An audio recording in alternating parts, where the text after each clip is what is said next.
महाराष्ट्र में नई सरकार के तौर पर सीएम और 2 डिप्टी सीएम शपथ पहले ही ले चुके हैं, लेकिन अब तक कैबिनेट विस्तार को लेकर बात नहीं बनी है। खबर आ रही है कि 14 दिसंबर को नया कैबिनेट विस्तार हो सकता है, जिसके लिए आज महाराष्ट्र के मुख्यमंत्री देवेंद्र फडणवीस और एकनाथ शिंदे सहित अजीत पवार दिल्ली पहुंचे हैं, जहां पर वो केंद्रीय गृह मंत्री अमित शाह से मुलाकात कर विभागों के बंटवारों पर बातचीत करेंगे और कैबिनेट विस्तार को लेकर हरी झंडी देंगे। 16 दिसंबर से महाराष्ट्र में शीतकालीन सत्र शुरू हो रहा है। ऐसे में सरकार की कोशिश है कि इस शीतकालीन सत्र के ठीक पहले महाराष्ट्र में कैबिनेट विस्तार कर विभागों का बंटवारा मंत्रियों को कर दिया जाए, साथ ही साथ दोनों डिप्टी सीएम को भी उनके विभाग दे दिए जाएं, जिससे सदन आसानी से चल सके। वीडियो जर्नलिस्ट घनश्याम के साथ अभिषेक पांडे, भारत एक्सप्रेस, मुंबई।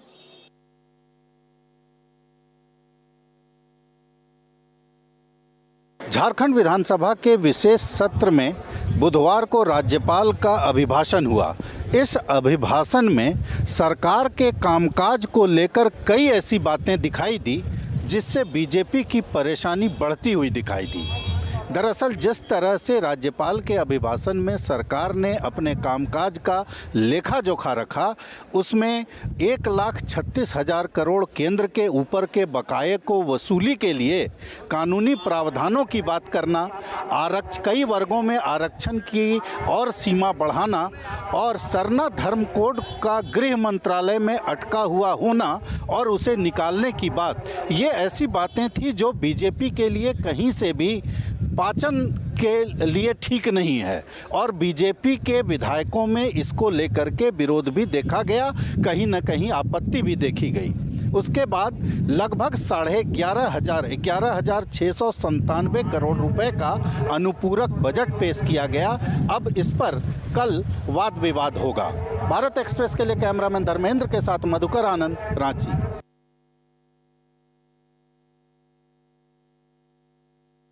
दिल्ली विधानसभा चुनाव के 2 महीने पहले आरोप प्रत्यारोप का दौर काफी तेज हो गया है। आम आदमी पार्टी ने भाजपा पर आरोप लगाया है कि चुनाव आयोग की मिलीभगत से वह वोटरों के नाम कटवाने में लग गई है। आरोप ये भी लगा हुआ है कि भाजपा कार्यकर्ता या भाजपा समर्थित या भाजपा विचारधारा के लोग एप्लीकेशन दे रहे हैं और उनकी एप्लीकेशन पर एक्शन हो रहा है और जो आम आदमी पार्टी समर्थक वोटर हैं उनके नाम वोटर लिस्ट से बड़ी संख्या में हटाए जा रहे हैं। आज ऐसे ही 7 विधानसभाओं का जिक्र करते हुए पार्टी के शीर्ष नेता और पूर्व उप मुख्यमंत्री मनीष सिसोदिया और पार्टी के सांसद राघव चड्ढा ने आरोप लगाया और जिसमें बाकायदा उन्होंने सूची भी दिखाई और वो लिस्ट भी दिखाई, जिसके आधार पर वह बोले कि ये भाजपा के लोग भाजपा चुनाव आयोग में शिकायत करते हैं। उसके बाद लिस्ट फाइनल होने के बाद चुनाव आयोग नाम हटाने का काम कर रहा है, जो कि पूरी तरह से असंवैधानिक है। चुनाव आयोग के मतदाता सूची प्रकाशित हो गई, उसके बाद इतनी बड़ी तादाद में इन 7 विधानसभाओं में वोट काटने के लिए आवेदन पत्र आए। जब ये देखा गया कि कितने आवेदन पत्र आए तो पता लगा इन 7 विधानसभाओं में कुल 22,649 एप्लीकेशंस इन 7 विधानसभाओं में आई हैं। इसको लेकर के आने वाले दिनों में और राजनीति बढ़ेगी। हालांकि इस संबंध में जब भाजपा से बात की गई तो भाजपा के जिम्मेदारों का ये कहना है कि चुनाव आयोग अपना काम कर रहा है, आम आदमी पार्टी को संवैधानिक संस्थाओं पर विश्वास करना होगा, इसमें कुछ भी गलत नहीं हो रहा है। कैमरा पर्सन रमेश राय के साथ आदित्य द्विवेदी, भारत एक्सप्रेस, दिल्ली।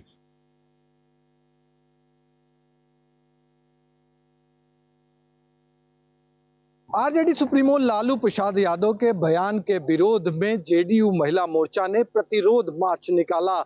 महिला मोर्चा की नेत्रियों का साफ तौर पे कहना था कि लालू प्रसाद यादव ने नीतीश कुमार का अपमान नहीं बल्कि बिहार की बेटियों का अपमान किया है और ऐसी सूरत में लालू प्रसाद यादव को बिहार की बेटियों से माफी मांगनी चाहिए। महिला मोर्चा के अध्यक्ष ने साफ साफ कहा कि यदि लालू प्रसाद यादव माफी नहीं मांगेंगे तो प्रखंड और जिला स्तर पर उनके खिलाफ विरोध प्रदर्शन किया जाएगा।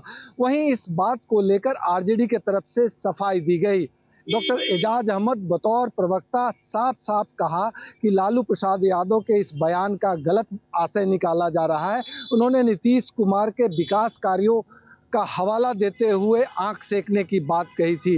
हालांकि एजाज अहमद ने नीतीश कुमार पर भी निशाना साधा और साफ साफ कहा कि जो लोग विरोध कर रहे हैं उन्हें नीतीश कुमार के विधानसभा वाला बयान देख लेना चाहिए। इस मुद्दे पर सत्ता पक्ष और विपक्ष आमने सामने है। वहीं जेडीयू महिला मोर्चा आरजेडी के खिलाफ मोर्चा खोलकर आर पार की लड़ाई लड़ना चाहती है। सहयोगी कैमरामैन राकेश के साथ भारत एक्सप्रेस के लिए पटना से आशुतोष कुमार। दिल्ली शराब नीति मामले में कथित आरोपी और दिल्ली के पूर्व उप मुख्यमंत्री मनीष सिसोदिया को सुप्रीम कोर्ट से राहत मिल गई है। सुप्रीम कोर्ट ने मनीष सिसोदिया की ओर से दायर अर्जी पर सुनवाई के बाद जमानत के लिए लगी शर्तों को हटा दिया है। मनीष सिसोदिया ने सुप्रीम कोर्ट में अर्जी दाखिल कर कहा था कि सुप्रीम कोर्ट ने जमानत को लेकर जो शर्तें लगाई हैं उसमें ढील दे, क्योंकि सुप्रीम कोर्ट ने जमानत देते समय कहा था कि मनीष सिसोदिया सोमवार और गुरुवार को जांच अधिकारी के समक्ष हाजिरी लगाएंगे, जिसका पालन करते हुए मनीष सिसोदिया 60 बार जांच अधिकारी के सामने हाजिरी लगा चुके हैं। यह बातें उनके ओर से पेश वरिष्ठ वकील अभिषेक मनु सिंघवी ने कहा था। अभिषेक मनु सिंघवी ने यह भी कहा था कि ट्रायल कोर्ट में मनीष सिसोदिया 18 बार पेश हो चुके हैं। इसी मामले में बाकी अन्य आरोपियों पर इस तरीके की शर्तें नहीं लगाई गई है, क्योंकि ईडी ने इसका विरोध नहीं किया था। ईडी के विरोध के बाद यह शर्तें लगाई गई है। सुप्रीम कोर्ट ने अपने आदेश में कहा है कि हमारा मानना है कि अब इस तरीके की शर्तें नहीं रखना चाहिए, और यही कहते हुए कोर्ट ने शर्तों को हटा दिया है। भारत एक्सप्रेस के लिए कैमरा पर्सन दिलीप कुमार के साथ गोपाल कृष्ण। राज्यसभा चेयरमैन के खिलाफ विपक्ष की तरफ से नो कॉन्फिडेंस मोशन लाया गया है। हालांकि जो विपक्ष का नंबर है वो सत्ता दल के मुकाबले काफी कम है, लेकिन अब देखना ये महत्वपूर्ण होगा कि क्या सरकार इस अविश्वास प्रस्ताव को अपनाती है, कबूल करती है और उस पर बहस होती है या फिर नहीं। इसी की जानकारी के लिए आज इंडिया ब्लॉक के जो तमाम बड़े नेता हैं उनके द्वारा कॉन्स्टिट्यूशन क्लब में एक प्रेस कॉन्फ्रेंस का आयोजन किया गया और बताया, उन्होंने अपनी बात रखी कि किस तरह से उनके साथ जो है उन्हें बोलने नहीं दिया जाता या फिर उनके साथ मतभेद या फिर मनभेद जो है वो उपसभापति के द्वारा किए जा रहे हैं। जो व्यवहार हमारे चेयरमैन का है हाउस में, उसमें हम लोग ऑपोजिशन वाले वी फील डिप्राइव्ड कि हम लोग को अपनी बात उठाने का पूरा मौका नहीं मिल रहा है। और जो ट्रेजरी बेंचेस है, जब वो जहां चाहते हैं जब चाहते हैं उनको पूरा मौका दिया जाता है, पूरा बोलते हैं अपनी बात। हम लोग को जैसे ऑपोजिशन वालों को जैसे चांस मिलता है कि भाई 0 आवर में या इसमें जो सवेरे वाली कार्रवाई होती है उसमें अपने लीडर ऑफ ऑपोजिशन को भी काफी जब जैसे मौका देते हैं वैसे साथ साथ वो हाउस स्थगित कर देते हैं। तो यहाँ पर ये सवाल एकदम उनके पार्टीशन होने का उठ रहा है और लिहाजा इसी के लिए सारी ऑपोजिशन पार्टियां मिल करके ये रिमूवल का नोटिस दी है। साथ ही साथ जो फ्लोर लीडर्स है उनके द्वारा ये भी कहा जा रहा है कि हमें ये दुख है कि 72 साल के इतिहास में इस तरह की जो चीज है वो पहली बार हो रही है और पहली बार राज्यसभा के चेयरमैन के खिलाफ अविश्वास प्रस्ताव लाया गया है। लेकिन ये हमारी मजबूरी थी, क्योंकि जो सत्ता ये कहें कि जो आम जनमानस से जुड़े हुए मुद्दे हैं जो हम सदन के अंदर उठाना चाहते हैं वो जो राज्यसभा चेयरमैन है वो नहीं उठाने देते और एक तरह से कहें कि ढाल की तरह सरकार के लिए काम करते हैं। अब ये देखना महत्वपूर्ण होगा कि अविश्वास प्रस्ताव तो लाया गया है, अब आगे की प्रक्रिया क्या होगी और विपक्ष का रुख इसको लेकर क्या रहेगा। कैमरा पर्सन धर्मेंद्र के साथ प्रशांत त्यागी, भारत एक्सप्रेस, दिल्ली। तिरहुत स्नातक क्षेत्र के रिजल्ट को लेकर के एक तरफ जदयू की बात करें, सत्ता पक्ष की बात करें तो उन्हें बड़ा झटका लगा है, क्योंकि उस सीट की बात करें तो 2 दशक से जदयू का कब्जा था उस सीट पर। देवेश चंद्र ठाकुर जो वहां से एमएलसी हुआ करते थे स्नातक से, और इस बार वो सांसद सीतामढ़ी से बने, जिसके बाद से इस सीट पर जदयू ने अपना उम्मीदवार मुख्य प्रवक्ता अभिषेक झा को उतारा था और कड़ी मेहनत के बाद वहां पे जदयू को हार का मुंह देखना पड़ा। इसके पीछे की वजह बताई जा रही है। और कांग्रेस, हालांकि इसको लेकर के विपक्ष लगातार हमलावर है। कांग्रेस का कहना है कि जो रवैया रहा है शिक्षकों के प्रति जदयू का, नीतीश कुमार का, के पाठक का, उसका परिणाम, उसका रिजल्ट आया है। और कहीं ना कहीं एक शिक्षक जिसे बर्खास्त किया गया है वो जीत कर आया है और भारी बहुमत से जीत करके आया है। इसको लेकर के कहीं ना कहीं एक तरफ से कहें तो पक्ष और विपक्ष दोनों के लिए कड़ा मैसेज है कि क्योंकि उस सीट पे लगातार जदयू का कब्जा रहा है 20 साल से, और इस बार मेहनत के बाद निर्दलीय उम्मीदवार एक मामूली शिक्षक जिसे के पाठक ने बर्खास्त किया था उसकी जीत हुई है। तो कहीं ना कहीं विपक्ष इस बात को लेकर के, खास करके कांग्रेस जदयू के ऊपर, एनडीए के ऊपर हमलावर होते नजर आ रही है कि शिक्षकों के प्रति जो रवैया नीतीश कुमार का रहा है उसका परिणाम तिरहुत स्नातक क्षेत्र ने दिया है। नीतीश सरकार द्वारा शिक्षकों पे दमनकारी नीतियों का खिलाफ जो शिक्षक ने मतदान किया वो सरकार के खिलाफ है, और वो परिणाम तिरहुत स्नातक विधान परिषद के चुनाव में आया है। सरकार आज भी सचेत हो और शिक्षकों को प्रताड़ित करना बंद करे। अभी फिलहाल हम सरकार से आग्रह करते हैं कि जिस प्रकार से अपने 20 साल के शासनकाल में शिक्षकों को प्रताड़ित किया, अब तो बंद कर दीजिए और स्वेच्छा से ऐच्छिक स्थानांतरण की जो सुविधा आप दे रहे हैं 10 ऑप्शन के साथ, उसको बंद कीजिए। उसमें पैसे की लूट होगी, शिक्षकों को लूटा जाएगा शिक्षा विभाग के द्वारा। पटना से भारत एक्सप्रेस के लिए ज्योति। राजस्थान के मुख्यमंत्री भजनलाल शर्मा का काफिला जयपुर के एनआरआई सर्किल से गुजरता है और उसी दौरान एक एक्सीडेंट वहां होता है। बताया जा रहा है इस पूरे घटनाक्रम में 3 पुलिसकर्मी गंभीर रूप से घायल हैं। हालांकि मुख्यमंत्री भजनलाल शर्मा ने उन्हें महात्मा गांधी हॉस्पिटल में तुरंत रेफर कर दिया, उनका इलाज भी चल रहा है और उनमें से 2 पुलिसकर्मी गंभीर रूप से घायल भी बताए जा रहे हैं। ये पूरा घटना जब हुई और इस दौरान जब प्रशासन से हमारी बातचीत हुई तो उनका कहना है कि काफिला जिस साइड से जा रहा था उसी के ठीक रॉन्ग साइड से एक गाड़ी आ रही थी जो कि काफिले से टकराती है और ये पूरी घटनाक्रम वहां पर होता है। कैमरा पर्सन कमलेश भाटी के साथ सपना शर्मा, भारत एक्सप्रेस, जयपुर। महाराष्ट्र के परभणी में एक अज्ञात व्यक्ति की तरफ से संविधान का अपमान किया गया, जिसके बाद हिंसा भड़क गई है। इसके साथ ही कई इलाकों में आगजनी हुई है। आंदोलनकारियों ने मांग की है कि जिस व्यक्ति ने संविधान का अपमान किया है उसको फांसी की सजा दी जाए और लगातार वहां पर आंदोलन जारी है। स्थिति को नियंत्रित करने के लिए आंसू गैस के गोले भी छोड़े गए। इसके साथ ही बीएनएस की धारा 163 भी इलाके में लागू कर दिया गया है। बता दें कि परभणी शहर में कलेक्टर कार्यालय के सामने डॉक्टर बाबा साहेब अंबेडकर की मूर्ति है। इस प्रतिमा के सामने संविधान की प्रति रखी हुई है। इस बीच मंगलवार मतलब कि 10 दिसंबर की शाम को एक शख्स ने संविधान की प्रति को नुकसान पहुंचा है। इस बात की जानकारी जैसे ही स्थानीय लोगों को मिली, उन्होंने हंगामा शुरू कर दिया और आरोपी शख्स की पिटाई भी कर दी। वहीं सूचना मिलते ही नया मोड़ा पुलिस टीम मौके पर पहुंची और शख्स को हिरासत में ले लिया गया है, लेकिन वहां पर जो हालात है वो लगातार बिगड़ता जा रहा है और आंदोलनकारी जगह जगह प्रदर्शन कर रहे हैं और शख्स के फांसी की मांग कर रहे हैं। वहीं इस पूरे मुद्दे को लेकर जो विपक्ष है वो सरकार को घेरने की कोशिश कर रहा है। वैसे में ये देखना होगा कि इस पूरे मामले को लेकर आगे क्या कुछ कार्रवाई की जाती है। कैमरामैन बाला के साथ में आंचल तिवारी, भारत एक्सप्रेस।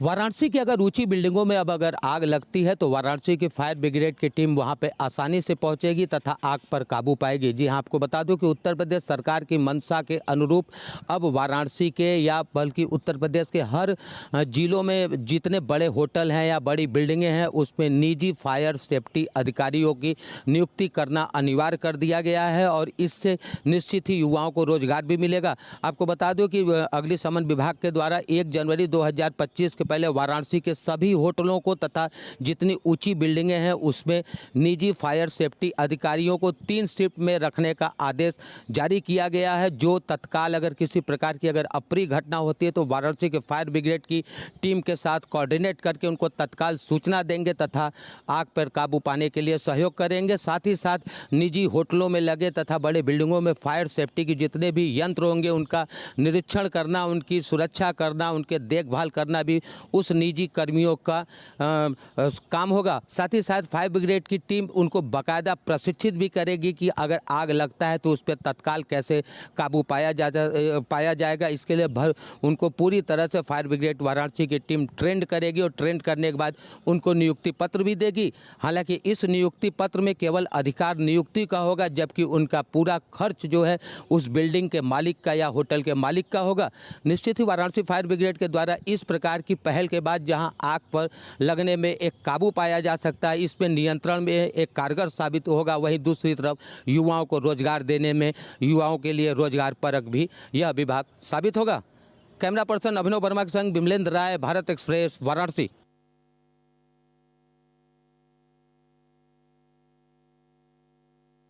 गीता जयंती के मौके पर भोपाल में 5000 से ज़्यादा आचार्यों ने सामूहिक गीता पाठ कर एक रिकॉर्ड कायम किया है। राज्य में पहली बार राज्य स्तरीय कार्यक्रम आयोजित हुआ जिसमें सामूहिक गीता पाठ किया गया और इस सामूहिक गीता पाठ में खुद मुख्यमंत्री मोहन यादव भी शामिल हुए। तीसरे अध्याय के कर्मयोग का सस्वर पाठ किया गया। Guinness book of world record की टीम इसको कवर करने के लिए यहाँ पर पहुँची थी और आचार्यों और प्रतिभागियों के हाथ में एक बैंड पहनाया गया था। इस बैंड में QR कोड था और उसी QR कोड से काउंटिंग की गई और काउंटिंग के बाद ये मालूम पड़ा कि 3721 प्रतिभागियों ने एक साथ सस्वर गीता पाठ किया है, जिसको लेकर Guinness book of world record की टीम ने मुख्यमंत्री मोहन यादव को प्रमाण पत्र दिया है। ये राज्य में पहली बार है कि सामूहिक गीता पाठ में एक वर्ल्ड रिकॉर्ड कायम किया गया है। इस मौके पर मुख्यमंत्री मोहन यादव ने कहा है कि प्रदेश की जनता को गीता से जोड़ने का ये एक उनका प्रयास था। कैमरामैन मनीष के साथ भारत एक्सप्रेस के लिए भोपाल से अजय भटनागर।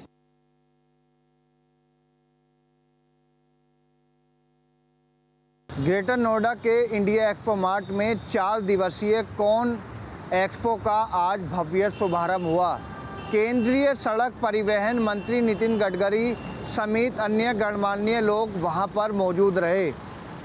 विश्व भर के कंस्ट्रक्शन उद्योग की विभिन्न कंपनियों ने इस पूरे एक्सपो में हिस्सा लिया है, जिसकी केंद्रीय सड़क परिवहन मंत्री नितिन गडकरी ने जमकर तारीफ की।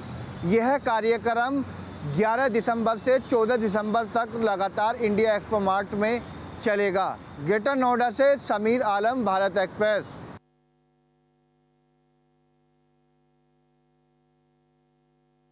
खरगोन जिले में नर्मदा नदी के किनारे तेली भट्टियान आश्रम के बाबा सियाराम दास ने अपनी देह त्याग दी।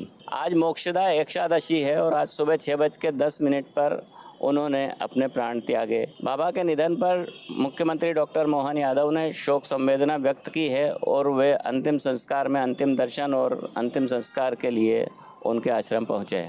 बाबा सियाराम दास के जीवन पर यदि नज़र डालें तो उन्होंने अपना पूरा जीवन राम भक्ति, नर्मदा भक्ति और जन कल्याण के लिए ही व्यतीत किया। कोई कितना भी अमीर व्यक्ति उनके पास आता था, वे केवल 10 रुपये ही दान में लेते थे और ऐसे 10 रुपये इकट्ठे होकर करोड़ों रुपए का अभी तक वह जन कल्याण के काम कर चुके हैं। पूरा जीवन उन्होंने एक लंगोटी में रहकर ही व्यतीत किया, चाहे कोई भी मौसम हो। आज के संत जो वैभव और चमक दमक में लगे रहते हैं, उन्हें सियाराम दास बाबा से कुछ प्रेरणा लेनी चाहिए। कैमरामैन इमरान खान के साथ जय व्यास, भारत एक्सप्रेस, खरगोन।